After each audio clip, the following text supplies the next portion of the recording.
morning, ladies and gentlemen. Thanks for watching the BrenNewMedia show today. Today is going to be a great show. It's going to be a great show today. I have with me Professor Robert Tom. Professor Tom is one of the most distinguished professionals in the Mid-South, respected for his vision and dedication. He is the product of some of the most elite academic universities in the country, specializing in architecture and town planning. Professor Tom, with his vision, success, and exceptional academic experience, bring a holistic approach to educational outreach for the South in the new millennium. And we're going to be talking about, with him being a born-raised Chinese here in the Mid-South, segregated to the Mid-South, and also we're going to be talking about a two-year college versus a four-year university. His thought of that. Welcome to the show, Professor. Well, thank you. That was a very nice intro. Oh, thank you. Thank you very much. Okay. Well, it's well deserved.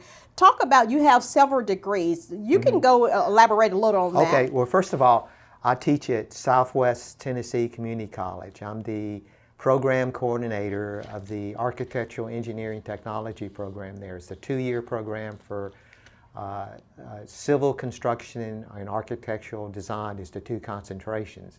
And also we have one certificate, which is Architectural Construction Fundamentals. I've been teaching there for 24 years, and my background is that I'm a registered architect. I'm a member of the AIA, or it's American Institute of Architects, a former board member of Memphis Heritage, which is a preservation organization in Memphis. And my educational background is I graduated with a Bachelor of Architecture and a Master of Architecture from from Tulane University. And I have a Master of Architecture and Master of City Planning from University of Pennsylvania. And also went, this is a lot, education, to Instructional Design Technology at the University of Memphis. Took maybe 60 hours of doctorate level courses there. And I've been teaching and trying to encourage students to get their skill sets so they can go into the world, basically. But do you want me to talk about my background? Talk about your background. Yeah. Well, see, I was telling you, Bren, when we first met at your workplace, right. And that I'm a long-time Chinese born here. I'm 71 years old. I'm definitely Southern, born in Vicksburg, Mississippi, and I say my life is between Vicksburg and Memphis, Tennessee. Basically, they say the Mississippi Delta stretches from the lobby of the Peabody Hotel, lobby of the hotel, to the foothills of Vicksburg, Mississippi. So that's where my whole path on Highway 61. So that's where I grew up. Okay. So once I left Vicksburg, when my father took over my grandmother's store after my grandfather died, which incidentally, my grandfather is buried in Elmwood, and his father is buried in Elmwood, which is the one of the oldest cemeteries here exactly. in the South, in Memphis. That's right, exactly. And so he ran that store there, and his history is kind of unique too, because he's a World War II veteran, and he served in the Navy there. And see, that was something that, I don't want to talk about so much about myself, but about the Chinese before me. And there was recently an honor awarded by the U.S. Congress for the Chinese that served in Mississippi in the war. And there was recently, I think, a Channel 10 show documentary on the Chinese that actually served in the World War II. Okay. And there's many, many books written on the Chinese in the Mississippi Delta, and it's kind of interesting that the Chinese have been so spread out and assimilated in the society that a lot of people don't really know that we exist as a minority because we assimilated so much. It started from What is the demographic of the Chinese here in the Mid-South? they're not that many. Maybe Not that many Chinese I here? think 5,000 in the Mid-South probably. I'm guessing. That's Okay. probably there's not a lot because the percentage overall in the whole U.S. is not that much either because there's lots of laws way back when that suppressed the immigration of Chinese way back during the pre-Civil War days.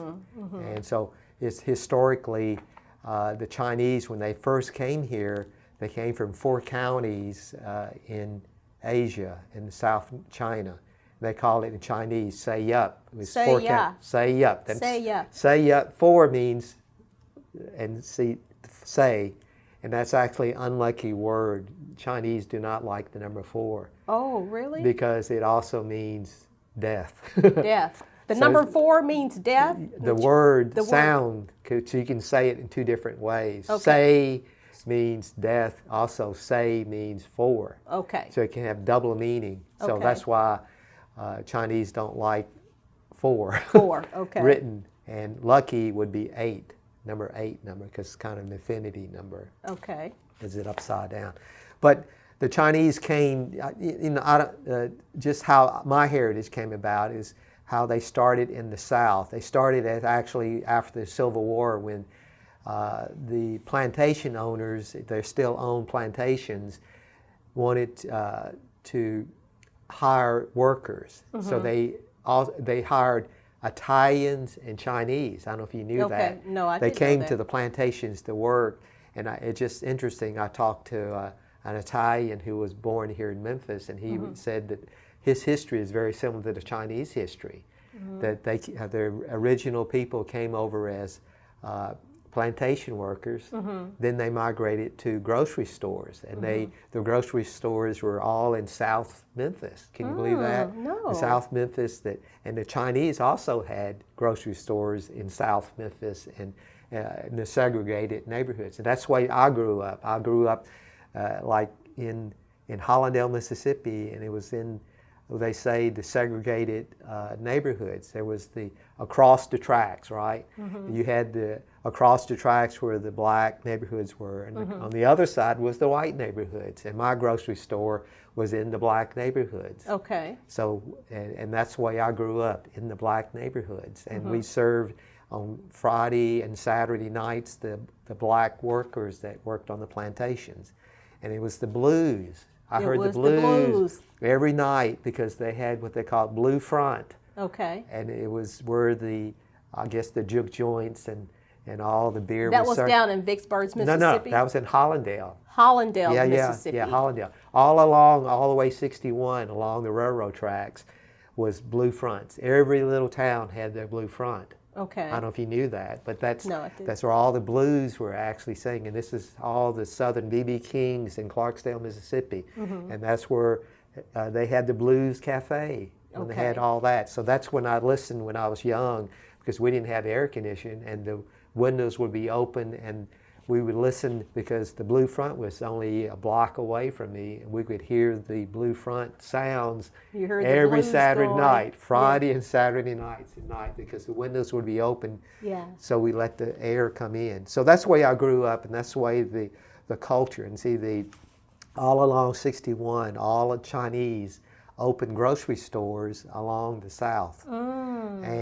And then there's just recently, maybe 2 or 3 years ago, there's a museum, a Chinese museum opened in Cleveland, Mississippi. Okay. And it's showing all the Cleveland, actually in the Mississippi, and recently they talked about the Arkansas Chinese, all had grocery stores.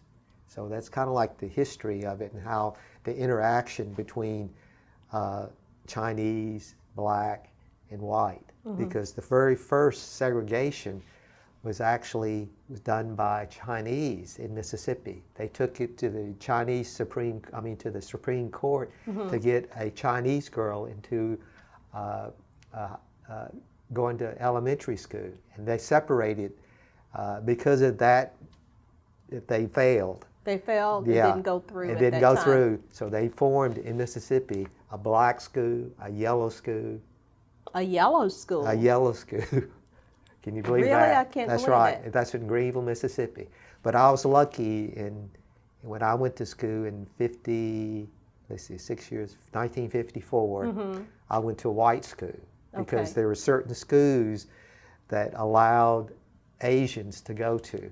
And so, and we went to schools, the cities like Hollandale, Rolling Fork. See, these are all southern little cities. All southern down in Mississippi. And we were allowed to go to white schools because that's where my parents wanted us to go to. So we, even though, we had this kind of, we never felt the segregation. See, that's kind of like the psychological deal is how a Chinese was growing up between, we weren't in the white society, we weren't in the black society, so we were on Had our your own society. That's right, we own our own society. So we pretty much stayed with our own little parties, with mahjong and big, the birthday parties, weddings, and all were big parties, and we would invite people to these things, and that's the way I grew up pretty much so through in the South, and that's the way all the parents wanted. They want to send all their children to colleges. So all my peers all went to college and became professionals. So we all became either doctors, engineers, high-level professionals. High-level professionals. So, and that's the product of my parents. Even though my father served in the war, he could have gone to the GI Bill and gone to college himself. He always regretted that he never became a civil engineer. Okay. Okay. He never regretted that. That's right. So, and that led to pretty much me going my history and my background to go to more college. Let's elaborate. I want to go back to your school. You say you went to all white school. Did you have any problems at that time with the white students? Yeah, pretty much. Chinese? There were words that, because a lot of people don't know that there's actually the derogatory names that Chinese got. Really? Like Chinaman is not a good word. Chinaman is not a good word. Yeah, But that's right. That's a derogatory That's word right. for a Chinese. That's right. It's a derogatory. And then Oriental. Orientals, Chinaman, they're all degrading That's right. words. That's two words that are kind of like, whenever you say that to an Oriental, they kind of winch a little. Okay. They're polite not to correct you, but they. I didn't know that. Yeah. So that's kind of like broadcasting. Okay. Because Chinese they were the silent minority. They obeyed. They did not cross waves. Occasionally there was the Supreme Court people that would, because they when they had money they would hire people to defend them. Right. And so they would not, because they always saved. There's always, the Chinese would save every penny. They save their money. Every penny and not spend it on hardly anything and pass it to their children, basically. Okay. So that's kind of my history, and that's not just my history. That's all the Mississippi, Tennessee, Arkansas families are all Chinese. And in Memphis, it's kind of strange that there was a award in Memphis about an association that was just put on marker on Vance Street. It was a Chinese association that was for 4 families of the South, the Mid-South, and my mother's side was for that Chu family. The Chu family? Yeah, the Chu family. That's one of them of 4 families. Remember, they all came from the same district.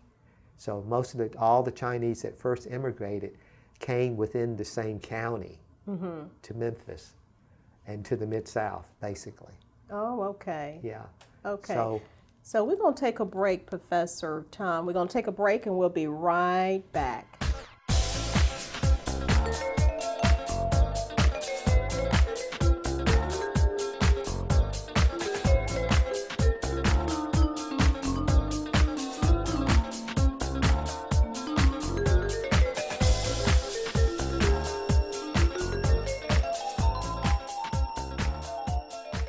Welcome back. I have Professor Robert Tom with me today, and he was talking about the migration of Chinese families here in the Mid-South before we've taken our break, so we're going to let him continue with his conversation. Okay. Well, there's a reunion, I think, annually in Cleveland, Mississippi, and that's where all the older Chinese my age, it's strange to say older. Older.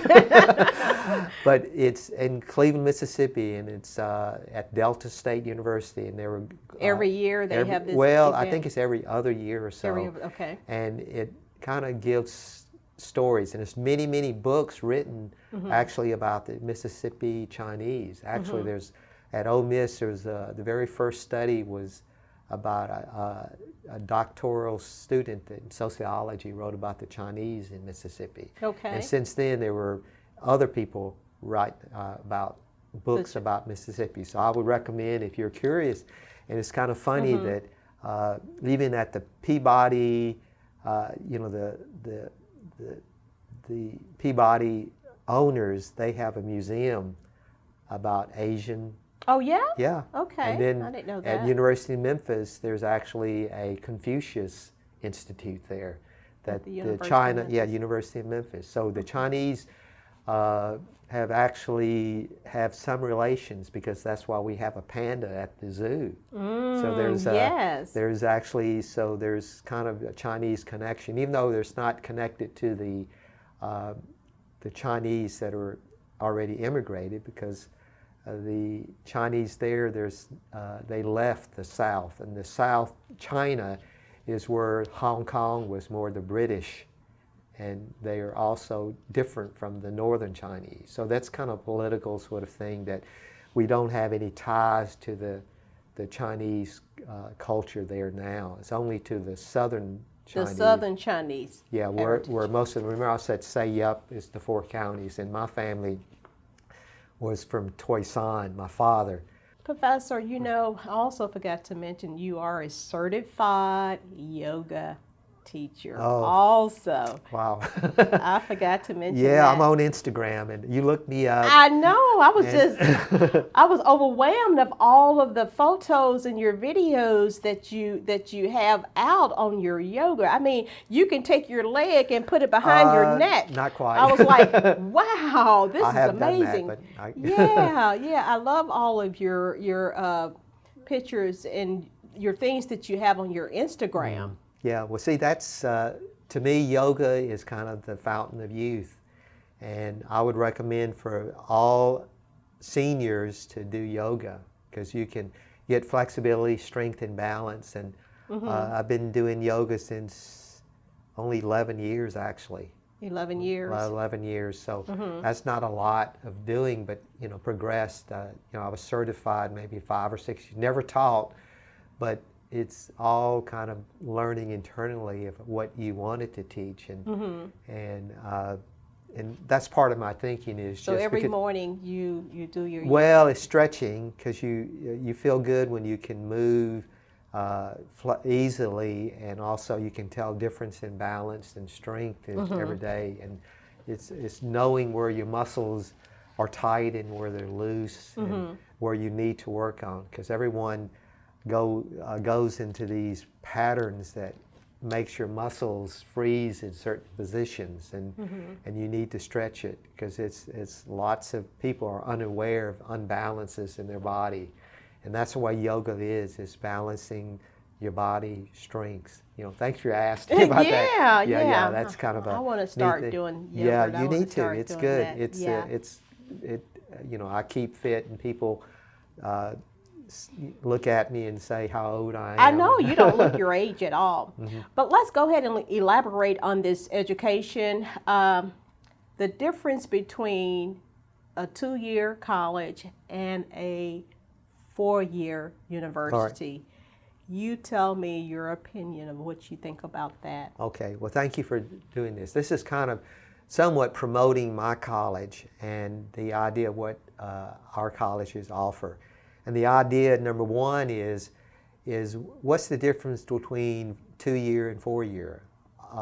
The 2-year colleges, especially in the career fields, offer training, skill sets to get you a job in 2 years, or even within a year, basically, depending on the certificate. And it's in health sciences, in the mechanical sciences, and so it's not just in my field, which would be computer-aided drawing, drafting, or either in the civil and construction sort of things. And we're offered 2 near-year certificates, one in computer drawing and the other one in construction management. But see, what's the difference? And the 4-year college is more of a liberal education where you have to take many hours of English, social science, and humanities, and history, and that to blend in with your technical courses. But the courses are not geared so much in training you to actually go to the workplace. And that's why the 2-year colleges are offering skill sets for people, even adult people already working. If you're laid off of the work field or you're trying to change your field, because technology is changing and lots of people working in the field, they are being bypassed with their educational learning. And they go back to 2-year to learn the new skills, the new sets, or either changing your career altogether. And that's where the difference is training.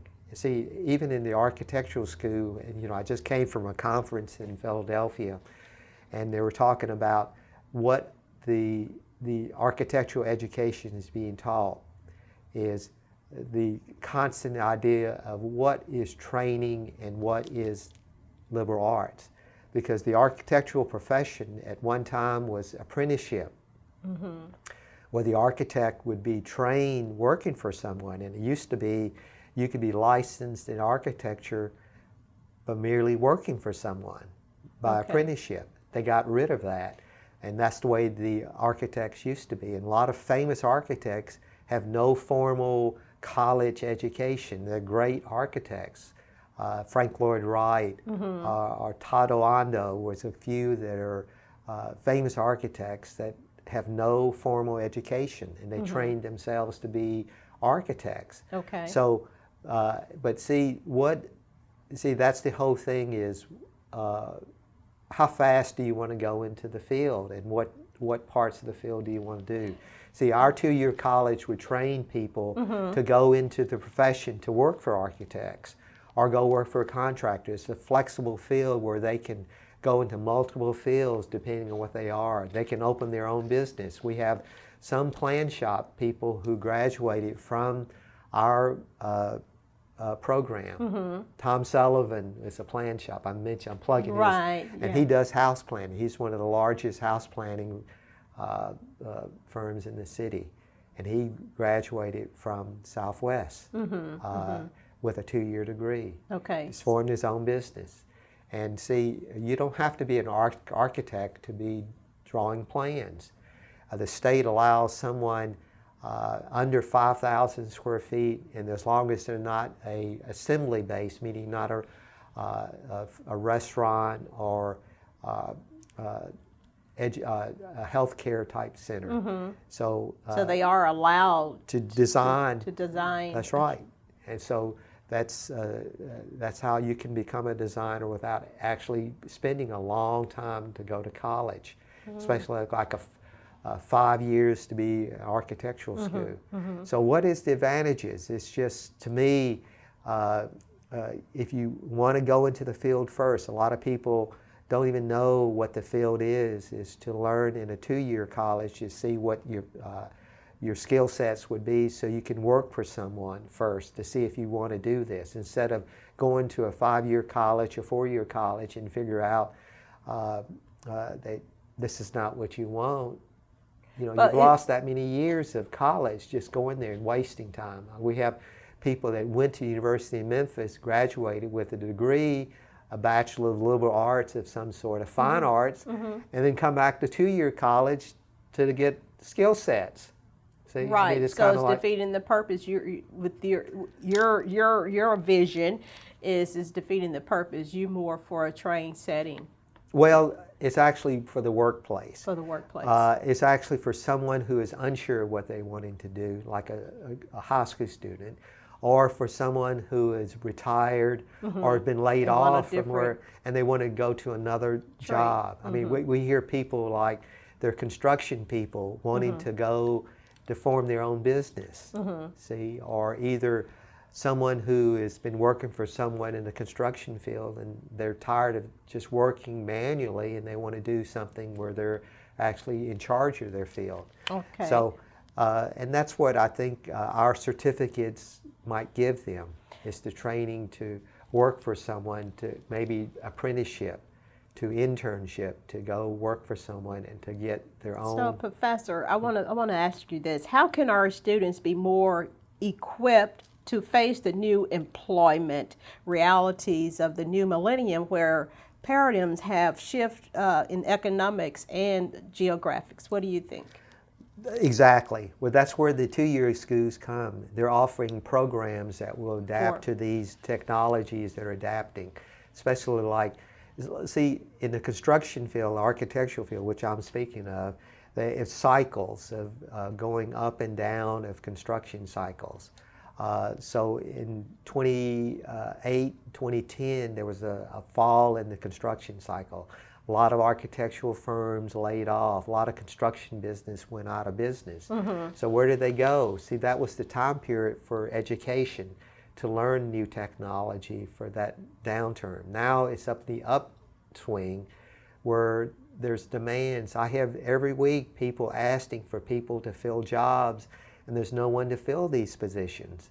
And so, but now on a lot of the positions, I know that I heard a lot of positions that's out, people, they say BA degree. You must have your BA degree. No, that's not true. That's not true. No, because it's actually certifications. That's what they're looking for. Well, if you got a certificate to do this, a certificate to construction management certificate, or either a computer-aided drafting certificate, that gets you into the workplace immediately. You can go 1 year and go back into the workplace. You don't have to go 4 years to do it. See, are we only speaking about agriculture, not agriculture, but architecture, no. or all jobs? A lot of all the technology field jobs. Technology Even field. like you can go into medical science, a 2-year degree, and become a medical technologist. But MLT. they want that experience too. Well, you get that certification, which is the degree, 2-year degree, and then they have all the little medical sort of things, like nurses are 2-year degrees. A nursing degree can get you into the field with 2 years instead of 4 years, even though you can get a more managerial in 4 years, but you can get in the workplace. See, Southwest offers career technology in all fields, and not just in my field, but accounting, business, with 2 years degrees. So it's free, isn't it? Well, yeah, well, see, the state has 2 initiatives. There are free.